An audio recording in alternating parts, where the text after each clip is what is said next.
Hello, friends, ladies and gentlemen, acquaintances, and people who I do not even know who you are. Thanks so much for joining me, tuning in to the Cowboy Corner show this evening. I am the Cowboy, and I am in the corner.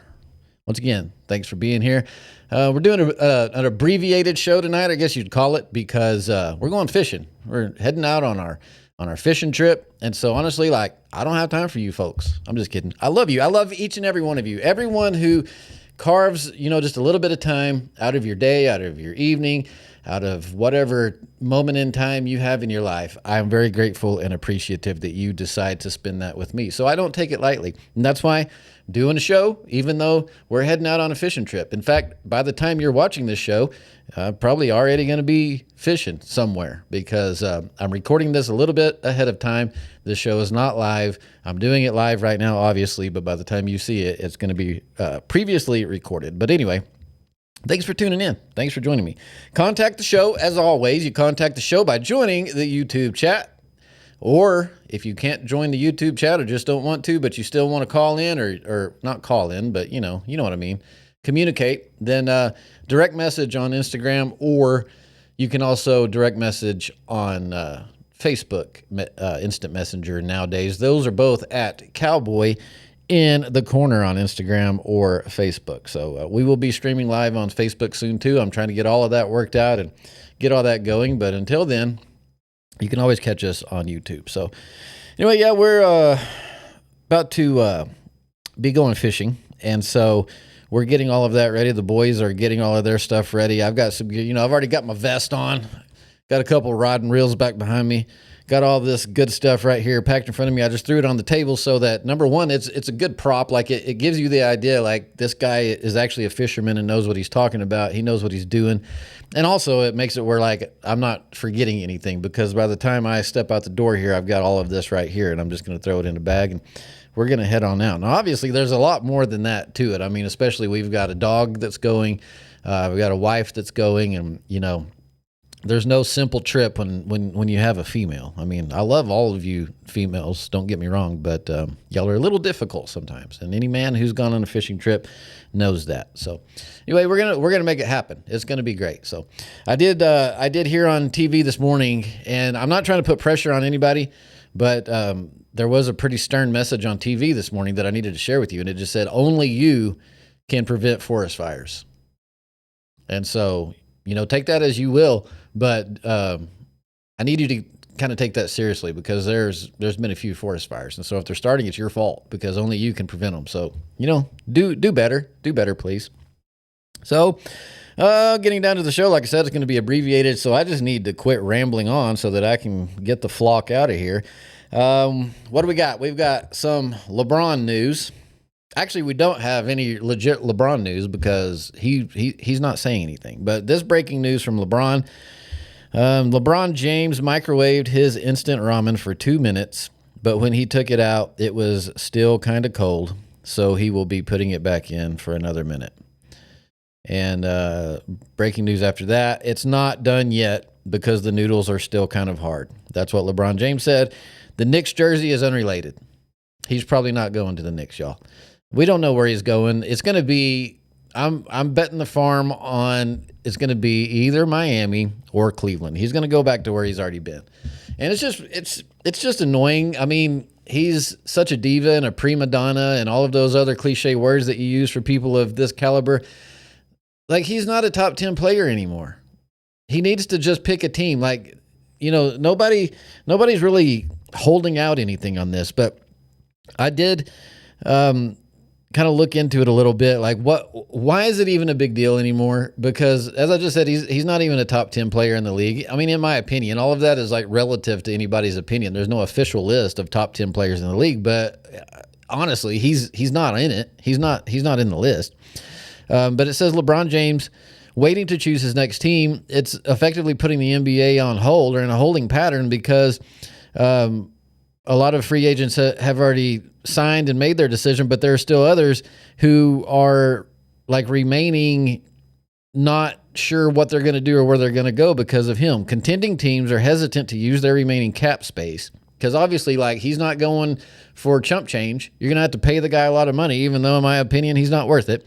Teams like Cleveland and Miami and a few others that have been linked to him, like Philadelphia, they have to preserve their financial flexibility and roster spots until they like realize what is he doing. They can't be bringing in some other free agents or making trades for some other people that they're interested in, considering he hasn't let them know, like, is he coming or is he going?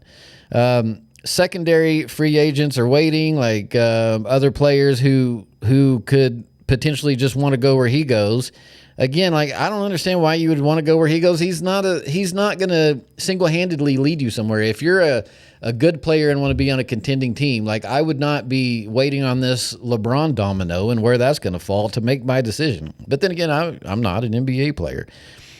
Trade talks are being delayed, kind of like I just mentioned.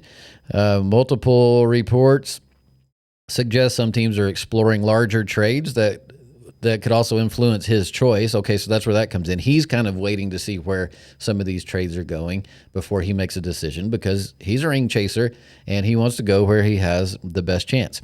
And then I did hear the NBA league commissioner, David Stern. If you've never seen David Stern, look him up. I don't have a picture of him here, but if you look up David Stern, he looks like a human bowling pin. So just do yourself a favor, look that up. The league scheduling is reportedly more complicated because of nationally televised games and big games such as like the Christmas game and a lot of these marquee matchups. The NBA itself is kind of waiting to see where he goes for scheduling reasons, because they obviously want to do as many primetime games and big games around him as they possibly can. But it does say this is not unusual. In 2010 and 2014, the other times that LeBron was doing the same thing, like he was becoming a free agent, he waited more than a week into free agency before he announced his decision and put the rest of the league on pause while they waited on him. The biggest difference this time is that there isn't a clear favorite. Earlier in free agency, it was Cleveland and Miami, but insiders continue to stress that no one outside of his inner circle knows where he will end up. So while most of the league's offseason business is complete, several contenders and many other players and free agents are essentially waiting on the final piece to fall before they make their own moves. So there you have it. That's all I can really tell you. Again, it's probably going to be, I'm going to say that it's going to be one of the two, either Miami or Cleveland, because that's just how that's going to go. And I believe that he's going to, I'm putting it on Cleveland mainly because, that's where he can do like his homecoming. I kind of talked about it before. He wants to do like a big last hurrah and all of the hoopla and the homecoming thing that goes with that, just because that's what he goes off of. He has an ego bigger than anybody that I've ever possibly known. And so there you have that. That's all I've got to cover there on LeBron. World Cup. Did I talk about the World Cup yet? I don't think I talked about the World Cup yet. So the World Cup ended last Sunday after the last week's show, so I didn't get to talk about that, which there's not really a lot to talk about. It was a boring freaking game. I mean, it was 1-0 Spain, and the entire game was basically no score. And it was really just like, especially because of the game before that, the third place game between England and France that happened on Saturday night. I mean, that was one of the best soccer football games that anyone has ever seen, and definitely including me, because I haven't seen a lot of them. But even the big dudes that have seen a lot of games, they're calling that one of the top games ever. And then so that's leading a lot of anticipation going into the championship game, because that was just a third place game. And then you get the championship game, and it was just really a bore fest. I mean, it was not a banger at all. Spain ended up winning, which I was glad at that, because the Argentina guys, they just have bad attitudes. They just even after the game was over, Spain won.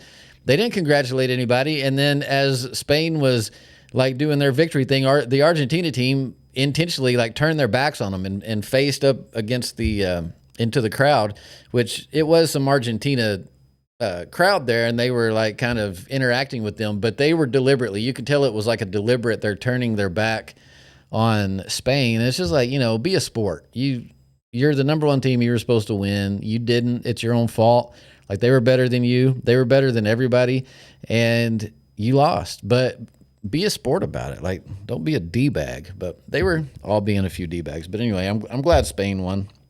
So the bar was set kind of high for the World Cup because of everything that transpired this year, mainly because, the majority of the games were in the United States. And the people outside of the United States, all these foreigners that have heard nothing but negative propaganda about America for pretty much their entire lives, like, they've made the trip, they came to America, they loved it. Everyone, like, fell in love with America. They realized this is the greatest country in the world for a reason. And I think that the whole outlook on America from these foreign countries after this World Cup is really going to change. So, America is going to have to step their team up. The USA they're good, but they're not great. And we're used to, as Americans, our sports teams are always the best in the world for the most part, especially like in Olympic sports. And then definitely when it comes to like basketball. The only thing that other countries give us a run in is like baseball. A lot of those South American countries can really throw down on some baseball. And then, of course, soccer and a few of the like oddball Olympic sports. A lot of just a lot of Americans don't play those games. They don't waste their time on that because they mainly play football, baseball, basketball. That's kind of how America does it. And even hockey. Like, we're really good at hockey, even though that's not really an American sport. But they're going to have to step it up if they're going to ever win a World Cup, because these other teams, they're just on another level. So we'll see. I don't know if America's going to continue, because it's another 4 years till the World Cup comes back. So kind of the excitement and everything, I think, will wane a little bit, and people will kind of forget about the soccer stuff. And I don't know if they'll end up really making an uptick on the team and the coaching and all of the things that make that work or not. But we'll see. It was an exciting time. It was an exciting month of the World Cup. And now we're just going to have to find something else to do. Like, it's been a week now almost since the last game, and people are, they're just kind of having to work things out in finding something else to spend your time on other than the World Cup, because obviously you got 4 years to wait on that. So, in other news, we've got this is a crazy and ironic story right here. Exploded testicle. That's right. You read that right. Now, exploded, that's kind of dramatic. That's a kind of dramatic term. It's more ruptured than exploded.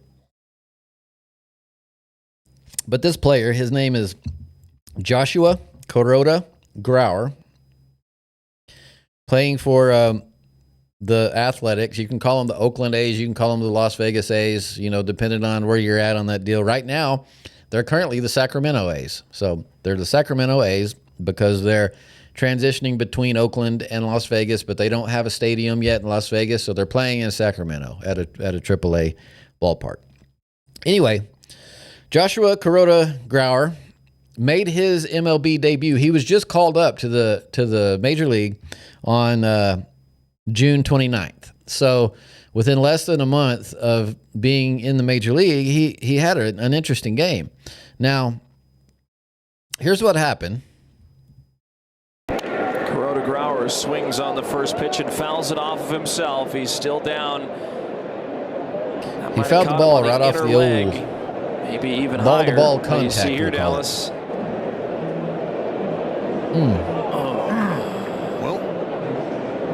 Yeah, that'll hurt. And he's still down. Yeah, he's still down. Yeah, I don't know that that's much an ice pack can take care of. Don't really know what the protocol for this would be. Catch your breath.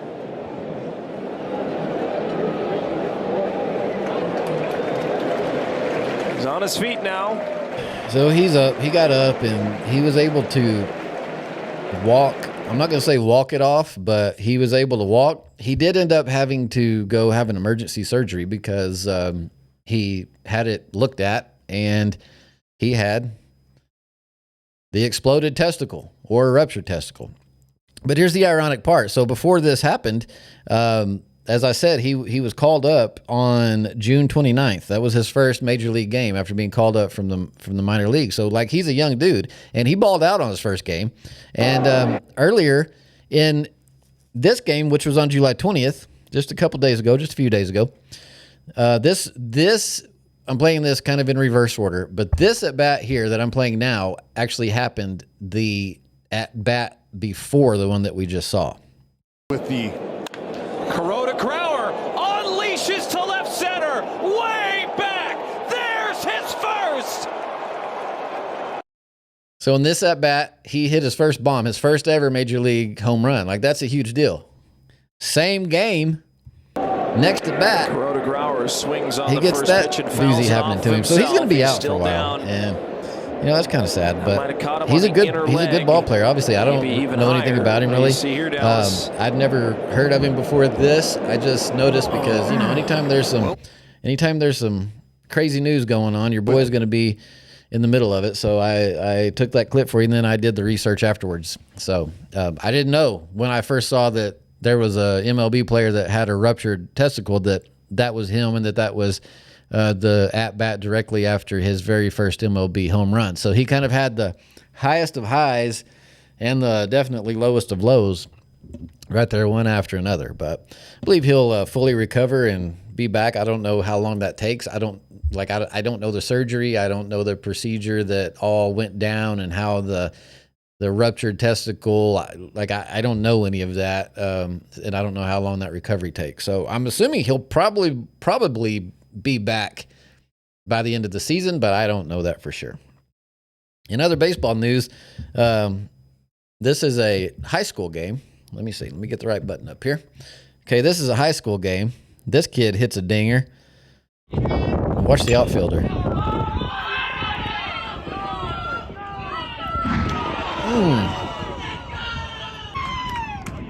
That's a metal wall.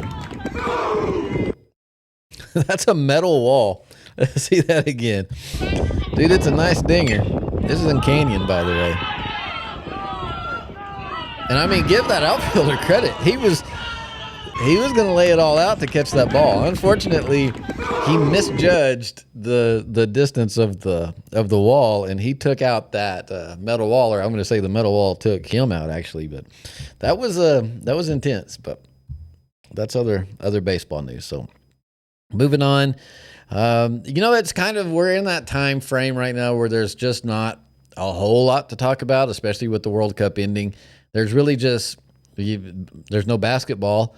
There's no football yet. The World Cup's over. So we're kind of just in like baseball limbo. You got baseball to talk about, and I guess you could talk about WNBA, but I'm not going there. I don't watch WNBA. I don't really care about it. I have an opinion on a few things, but I don't know enough about it I'm not gonna talk about it. So anyway, ESPN did some layoffs the other day, and this happened. Cam Newton got fired from ESPN. So he was just kind of a fill-in or an occasional guest on some shows like First Take with Stephen A. Smith. And honestly, I think they just got tired of looking at him. He just had a really obviously goofy stuff going on all the time. This is a lot coming from a guy who's wearing a cowboy hat and gold sunglasses and a fishing vest. I understand that. But there's another level to this that I haven't reached yet when it comes to Cam Newton. This picture of him right here, this is very modest. So if you want to look into his normal dress code, it's just crazy. Now, obviously, they didn't fire him because of the way that he dressed, and he technically, in the technical aspect, wasn't even fired. He was laid off. They're doing cuts. ESPN just recently bought the NFL Network, and so whenever you have two big corporate conglomerates like ESPN and NFL Network, and they merge together, you end up kind of with a lot of duplicates. You end up with a lot of people who are doing the same thing, because obviously NFL Network, everybody over there is covering the NFL. So you have enough people over there that they have every department covered in the NFL. And then ESPN already had all of their guys that's covering the NFL too. So you have a bunch of duplicates. And then most of these guys are making, a lot of money, $1 million, $2 million a year salaries.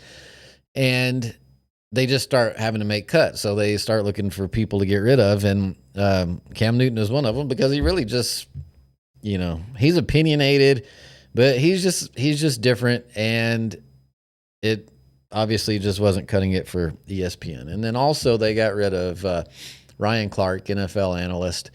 And he was actually in the middle of doing the NFL live show. So somehow, report is somehow that that word got out on it, and another media agency had caught wind that Ryan Clark was getting fired, and they were going to report it. And I guess they contacted someone at ESPN and they said, hey, we're giving you an hour to report this yourself, or we're going to report it for you. And your boy Ryan Clark is going to find out that he's been fired via social media from another outlet than who he actually works for. And so when that happened, the ESPN upper brass, they kind of got into scramble mode, and he was on air during a show. I guess they hit him up on a commercial break and told him, like, sorry, you're done. We're going to have to get rid of you. So between one segment and the next segment, he was there, and then he was not there anymore. That was Monday. So if you go back and watch NFL Live on Monday, you can watch half of it and Ryan Clark's on the show, and then there's a commercial break, and they come back towards the end of the show, and he's not on there anymore. And that's why, because he was fired. Now, Clark was not one of my favorite ESPN guys to begin with. He's very, he's a, what you would call a race baiter. You know, everything is a black versus white thing when he's reporting on it. And he was also of the woke side of things. And so Cam Newton was more on the woke side of things too.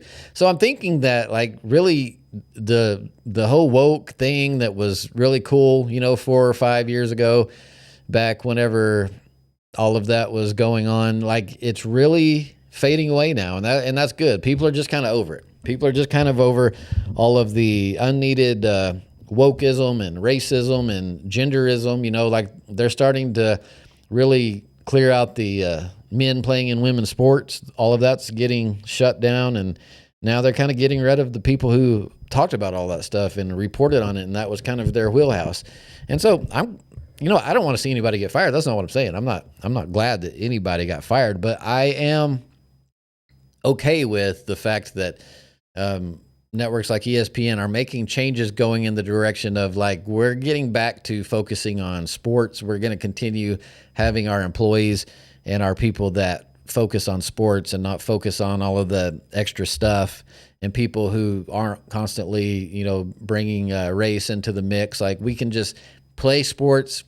The teams can make their decisions and do the things that they need to do in the best interest of the team. And it doesn't have to be about who's black and who's white and whatever else is going on in the gender society and all those other things. So, I think that the outlook of sports going forward, I think that we're going to be in a good place. I think it's going to be more of where a guy can sit down, or a girl can sit down and watch a game, and you just get to watch the game. You don't have to deal with all the extra stuff during commercial breaks and all that. So, praise God, we're getting in a good place. With that being said, I don't really have anything else to talk about as far as subjects anymore, so we're just going to watch some funny videos of people crashing things.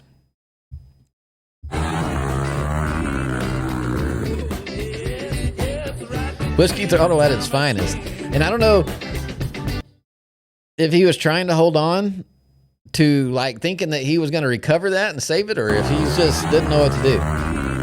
But obviously, like, he's still full throttle right there that whole time.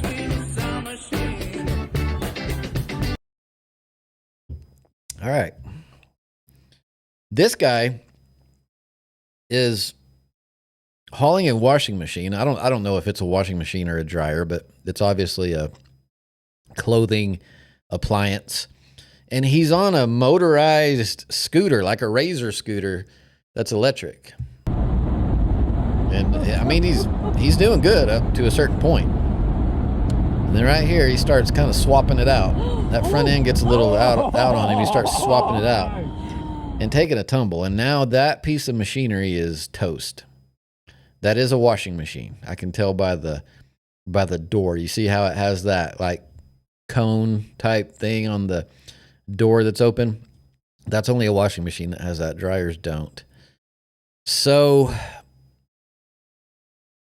yeah, that's an expensive accident. Like, I don't know if he didn't have, again, no backstory. So did he not have access to a truck or a trailer of some sort that he could haul that on, and the only thing that he really had was a motorized Razor scooter? Is this like his only option? Or was he really just trying to show off? I don't know. Either way, I mean, he tumbled, and more importantly, the washing machine tumbled, and most importantly, these wonderful people caught it all on video. So thank you so much.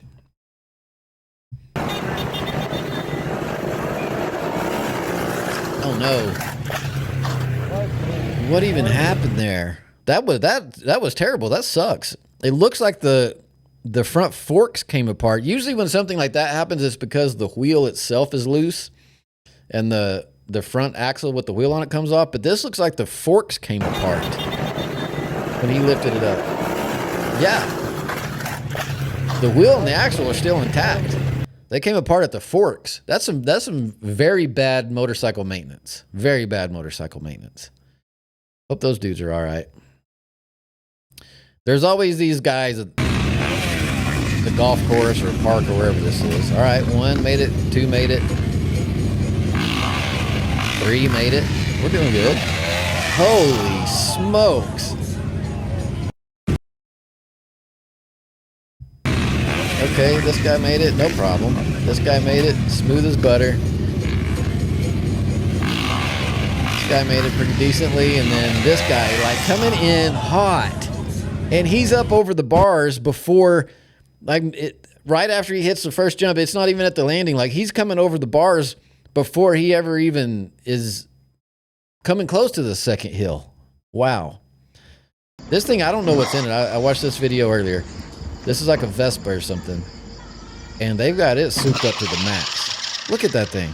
And it's still smoking the tires. I don't know what that is or what they did to it, but I want one. What do we got here? Oh, God. I mean, first of all, that Temu ramp setup they have right there is way too steep. And I think it's a girl hitting it on a bicycle. It's not even a motorcycle. Not enough speed. You hit that, it's more like hitting a wall than it is hitting a jump, and then you obviously don't catch the right trajectory that you need. And so over you go. Hopefully you're all right. I don't know. This is crazy right here. So this person is in a parking lot, I guess, trying to learn how to ride.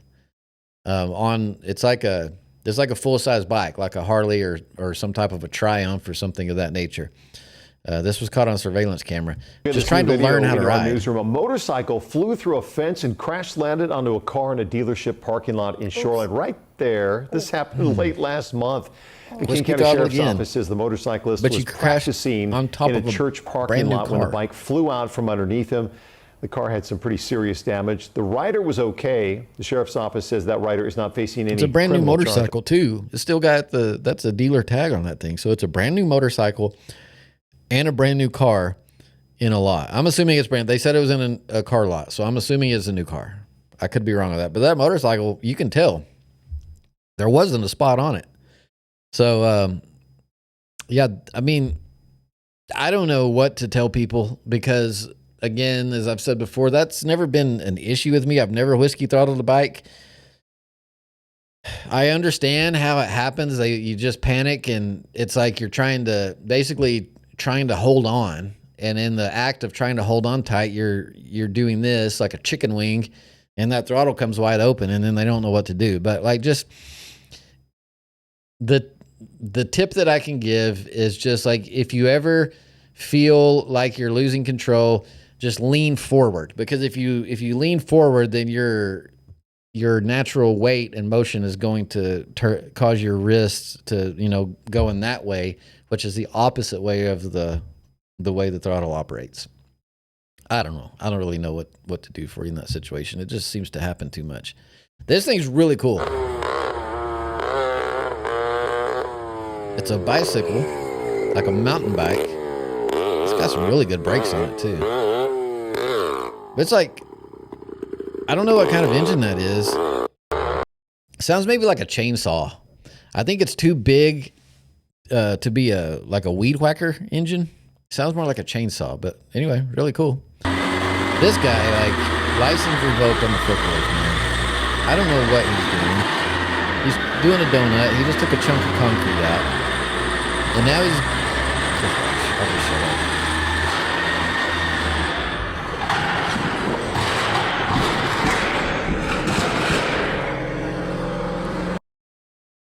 And then this dude, like, what are those? You see those toes? Like, you're in a warehouse with forklifts and heavy equipment, and you're wearing open-toed shoes or slides or flip-flops or whatever, plus those nasty freaking toes. Like, everything about this video just grosses me out. This guy thinking he knows what he's doing on, you know, this isn't his forklift, I'm sure. That's probably a $80,000 to $120,000 forklift. But he doesn't care. Try to do a donut on it like a moron, and then you drive it off into a pit where you could have been killed. And then this guy's walking around with those nasty ass toes. Like, this whole thing just gross.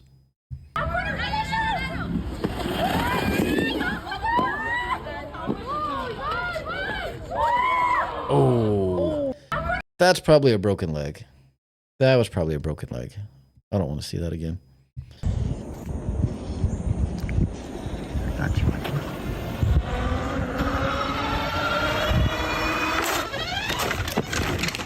Holy crap.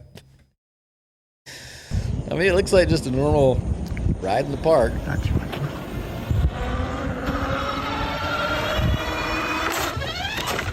You hear that thing just wind up. And then those people walking, like, they just keep walking. He's like, I'm not messing with that.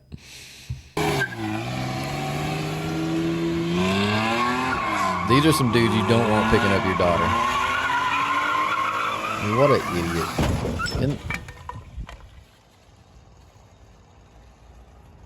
Yep, there goes the oil pan. Sick. Oh, F, bro. If that's my kid, I'm not even going to say on nationally syndicated live stream what would happen. But if that was my kid, this guy just needs to take it to the house.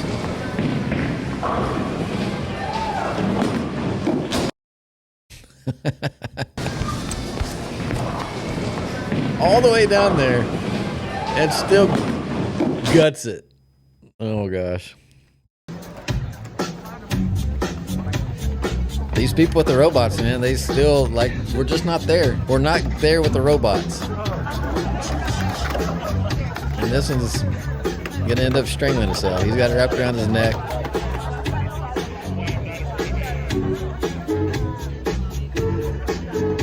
I mean, if you're the robot programmer guy that sets all of these moves and everything, I mean, it's good. They've got, you know, the dance moves are great. I'm not taking that away from them.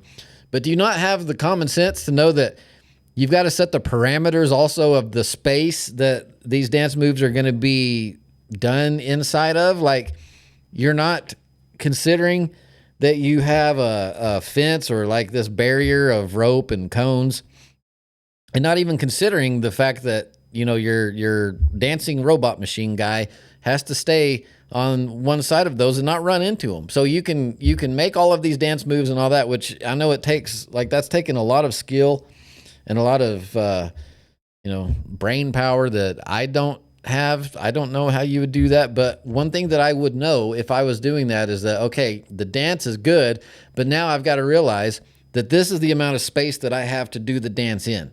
So I need to make sure that all of his steps are choreographed within that certain amount of space. Because other than that, you end up like this, or like the one that we've shown before where he falls down the steps, or the other one that we've shown before where the robot dances outside the barrier and kicks a child in the face. Like, you're looking at lawsuits at some of those. Like, don't be an idiot. Like, you're very smart and intelligent and know what to do, but don't be an idiot when it comes to common sense. Like this kid.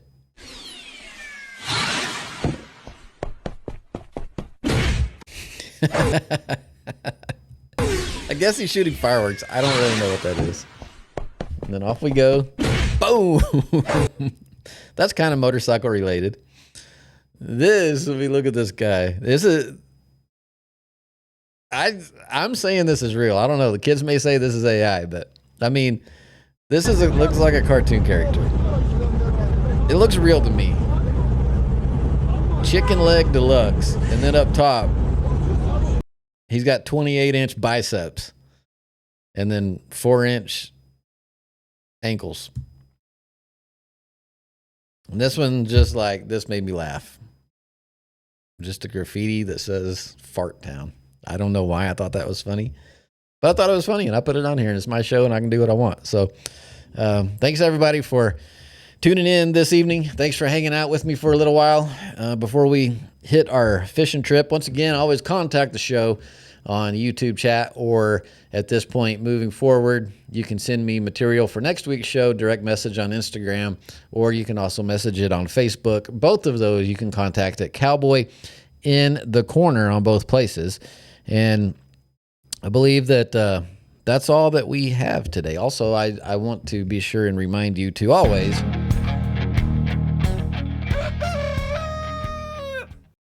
watch the morning devotional.